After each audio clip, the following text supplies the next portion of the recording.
नमस्कार दोस्तों, एक बार फिर से स्वागत है हमारे नए वीडियो में। और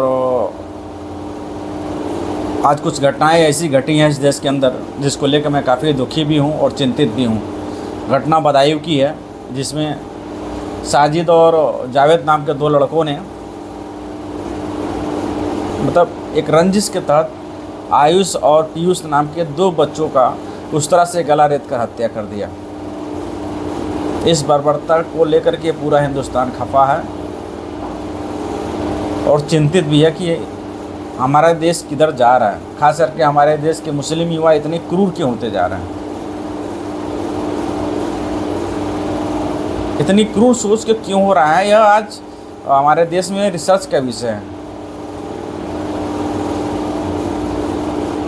और मुझे लगता है इससे इंडिया ही नहीं, पाकिस्तान, बर्मा, बांग्लादेश, अफ़गानिस्तान, ये जो सभी अड़ोसी पड़ोसी हमारे देश हैं जो हमारे बॉर्डर से मिलते जुलते हैं, वो सभी अपने देश के अंदर कट्टरता को लेकर के परेशान हैं। और सबसे बड़ी बात कि आज की डेट में इस चीज़ को कम कैसे किया जाए, इस पे बहुत बड़े पैमाने पे बहस नहीं हो रही है।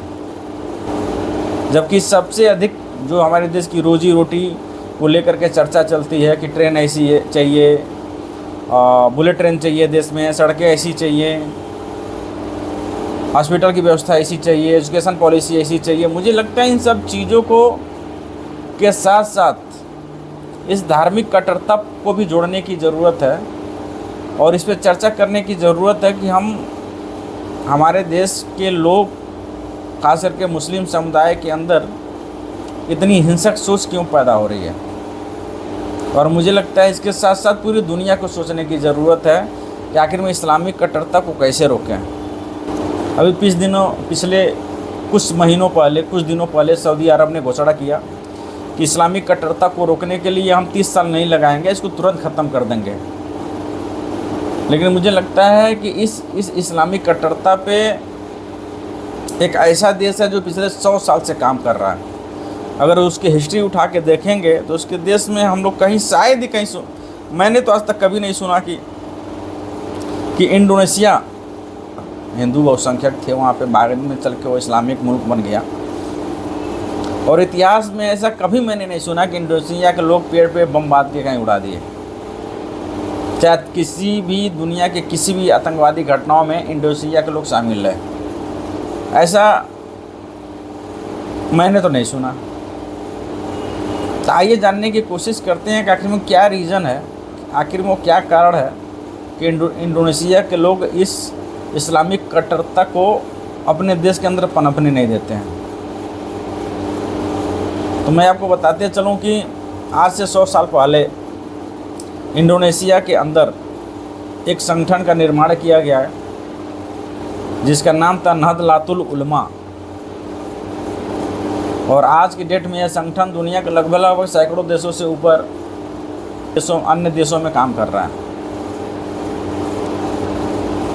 और इस संगठन का प्रभाव कितना है, आप इस बात से अंदाज़ा लगाइए कि आज इंडोनेशिया की गिनती दुनिया के उन शांत देशों में होती है जहाँ पे इस्लामिक कट्टरपंथी अपना पैर नहीं फैला पाया। यह संगठन इस्लाम के प्रचार प्रसार के लिए काम करता है और इंडोनेशिया के अंदर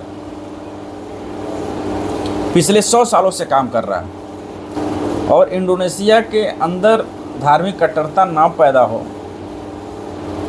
सभी धर्मों का सम्मान हो, महिलाएं सुरक्षित हों, किसी का धार्मिक शोषण न हो, किसी का जबरन धर्म परिवर्तन न कराया जाए। मुझे लगता है कि यह संगठन इसको रोक पाने में एकदम सफल रहा।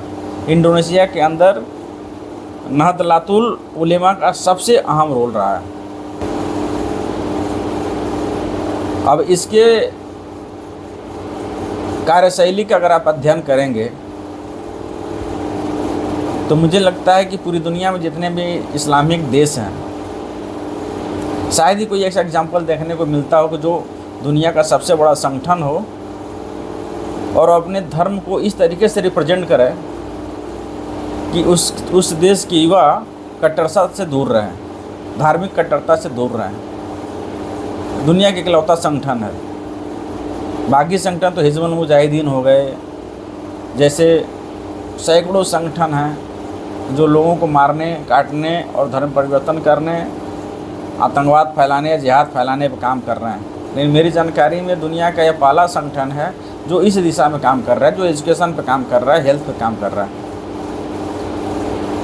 और आज इस संगठन को यूएई का सर्वोच्च सम्मान जायद अवार्ड से भी नवाजा जा चुका है, जो धार्मिक सहिष्णुता को बनाए रखने में सफल रहा। इंडोनेशिया के अंदर शांति बनाए रखने में सफल रहा। और मुझे लगता है कि मेरी अगर बात आप करें तो पूरी दुनिया में सबसे शानदार इस्लामिक इंडोनेशियाई मॉडल है, जिसे मेरे हिसाब से सबको लागू करना चाहिए। अब बात करते हैं अपने देश की, बात करते हैं पाकिस्तान की, बात करते हैं अफ़गानिस्तान की। आखिर में क्या कारण है कि हमारे देश में ये जो कट्टरपन है इसकी जड़ें इतनी मजबूत हो गई हैं। आप पाकिस्तान को उदाहरण लें। आज अभी पिछले कुछ दिनों पहले एक खबर आई कि पाकिस्तान के अंदर एक लड़की, जिसके कपड़े पे अरबी में हलवा शब्द लिखा हुआ था, उसे यह कह के मारने, पाकिस्तान की पब्लिक मारने जा रही थी कि यह जो है हमारे नबी का अपमान किए हैं। और बिना सोचे समझे, बिना पढ़े सैकड़ों की संख्या में लोग नारे लगा रहे थे कि सरतन की जुदा के नारे लगा रहे थे। मैं पूछता हूँ ये सब कब ख़त्म होगा? आज पाकिस्तान के अंदर ना ही हिंदू सुरक्षित है, ना ईसाई सुरक्षित, ना बौद्धिस्ट सुरक्षित हैं। मुझे तो कभी कभी लगता है कि मुसलमान भी सुरक्षित नहीं हैं। अहमदिया मुसलमान भी अपने हक के लिए लड़ाई लड़ रहे हैं, वहाँ पे संघर्ष कर रहे हैं। उनको भी वहाँ पे धार्मिक आज़ादी नहीं है। आप गैर दूसरे धर्म की बात ही छोड़ दीजिए। वही हाल बांग्लादेश का भी रहा, वही हाल अफ़गानिस्तान का भी रहा। और इंडिया भी इस धार्मिक कट्टरतापन से अछूता नहीं है। यहाँ भी एक बहुत बड़ा समुदाय है जो इसका समर्थन करता है। इंडिया में आए दिन ऐसी चरमपंथी घटनाएं घटती रहती हैं। सरकार का एक बहुत बड़ा सिस्टम इस पर काम कर रहा है कि इनको कैसे रोका जाए। हालांकि भारत सरकार इसको रोक पाने में कुछ हद तक सफल रही, कुछ हद तक नहीं, बहुत हद तक सफल रही है। कश्मीर इसका उदाहरण है कि कश्मीर में भारत ने कट्टरपंथियों पे अपना कंट्रोल किया, उन पे अपना नियंत्रण बनाया है। इस पे जब तक, इस कट्टरपंथी सोच पे जब तक इस्लाम धर्म से जुड़े हुए विद्वान टाइप के लोग, पढ़े लिखे लोग सामने आकर के बात नहीं करेंगे, चर्चा नहीं करेंगे, तो मुझे ऐसा नहीं लगता कि इसको रोका जा सकता है। इसकी पहल इस्लाम के अंदर से होनी चाहिए। इंडियन मुस्लिम हो, चाहे पाकिस्तान के मुस्लिम हो, चाहे बांग्लादेश के मुस्लिम हो, चाहे अफ़गानिस्तान के मुस्लिम हो, जो पढ़ा लिखा तबका है, जो पढ़ा लिखा समाज का मुस्लिम समाज है, उसको आगे आ कर के इस पे बात करने की ज़रूरत है, इस पे चर्चा करने की ज़रूरत है। जो धार्मिक कट्टरता को बढ़ा रहा है उसका सामाजिक बहिष्कार करने की ज़रूरत है। अगर कुछ भी समझ में नहीं आ रहा है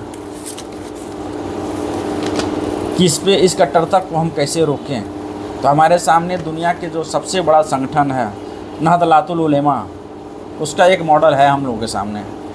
मुझे लगता है भारत सरकार को, पाकिस्तान सरकार को, अफ़गानिस्तान सरकार को, बांग्लादेश सरकार को इसको अपने देश में लागू कर देना चाहिए। और इस संगठन की जो सबसे प्रभावी चीज़ मुझे लगी, आज मैं इनके संगठन के क्रियाकलाप के बारे में पढ़ रहा था, इनकी कार्यशैली का अध्ययन कर रहा था, तो मुझे जो चीज़ें सबसे अधिक प्रभावित की, जो कि हमारे पाकिस्तान, अफ़गानिस्तान, बांग्लादेश, इंडिया के मुसलमानों के अंदर देखने को नहीं मिलता है। बहुत कम इस चीज़ को देखने को मिलता है जो इंडोनेशिया के इस नहदतुल उलेमा संगठन के बारे में देखने को मिला।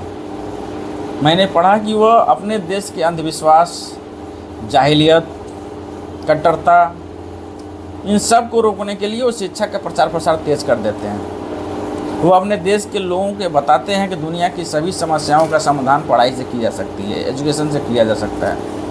धार्मिक कट्टरता को हम एजुकेशन से रोक सकते हैं, अंधविश्वास को हम एजुकेशन से रोक सकते हैं। दूसरे धर्मों के साथ जो भेदभाव होता है, महिलाओं के साथ जो भेदभाव होता है, उसको हम एजुकेशन से रोक सकते हैं। उनका मोटो ही है कि हम अपने कुरान के साथ साथ मॉडर्न एजुकेशन को भी लेके चलें। चाहे किसी ऐसे सब्जेक्ट को भी हमें पढ़ने की आज़ादी है जो हमें अपने जीवन यापन के लिए जॉब प्रोवाइड कराती हो। इससे हम दुनिया में चाहे दिन के मामले में पिछड़ने वाले नहीं हैं। इस बात पे इंडोनेशिया की यह संगठन पूरा जोर देता है, पूरा बल देता है। और मुझे लगता है कि हमारी मोदी सरकार हो, चाहे पाकिस्तान की सरकार हो, चाहे जो भी देश जो इस्लामिक कट्टरता से परेशान हैं, उनको इसको लागू करने आना चाहिए। नाहदलातुल उलेमा के इस सोच को अपने देश में लागू करना चाहिए। देश के मुसलमानों से अपील करना चाहिए कि इस संगठन के सोच को फॉलो करें। मुझे पूरी उम्मीद है कि जिस तरह इंडोनेशिया के अंदर ISIS अपनी पाँव नहीं जमा पाया, अपनी धार्मिक कट्टरता को नहीं फैला पाया, ISIS जैसा संगठन फेल हो चुका है उस देश में, तो कुछ तो बात होगी उस संगठन के अंदर। तो मैं अपील करूंगा इन सभी सरकारों से कि इस इस्लामिक कट्टरता को रोकने के लिए इंडोनेशिया के इस इस्लामिक मॉडल को लागू किया जाए और इसको कंपलसरी किया जाए। मुझे लगता है सरकारें सफल होंगी, लोगों की सोच बदलेगी, लोगों के अंदर कट्टरता दूर होगी, भेदभाव कम होगा, महिलाओं का सम्मान बढ़ेगा। क्योंकि दुनिया की सभी समस्याएं, भीमराव अम्बेडकर कहते हैं, दुनिया में कोई ऐसी समस्या बनी ही नहीं जिसका हल ना हो। एक ज़माने में भारत में भी इसी तरह जाति उन्माद फैला हुआ था। अम्बेडकर जैसे लोग आए और इन्होंने अपने एजुकेशन के दम पे इसका सलूशन ढूंढ दिया। आज हमारे हिंदुस्तान के अंदर लगभग इस पर कंट्रोल क्या, इसको ख़त्म किया जा चुका है। शहरों में तो बिल्कुल दिखाई नहीं देता है, ग्राम सभा लेवल पे थोड़ा बहुत कहीं कहीं इक्का दुक्का देखने को मिलता है। तो मुझे लगता है कि आने वाले समय में वो भी ख़त्म हो जाएगा। ये जातिवादी सोच हमको लगता है कुछ ही सालों की मेहमान है, इसके बाद दम तोड़ देगी इस देश के अंदर। तो मुझे लगता है कि जो भी इस्लाम को मानने वाले हैं, चाहे जो भी इस्लामिक देश हैं, वो इंडोनेशिया के इस मॉडल को अपने देश में लागू करें और जो मुसलमानों का जो खोया हुआ गौरव है, जो उनका सम्मान है, मुझे लगता है इस सोच पे अगर आगे बढ़ेंगे तो हासिल भी हो जाएगा। बहुत बहुत धन्यवाद। जय हिंद।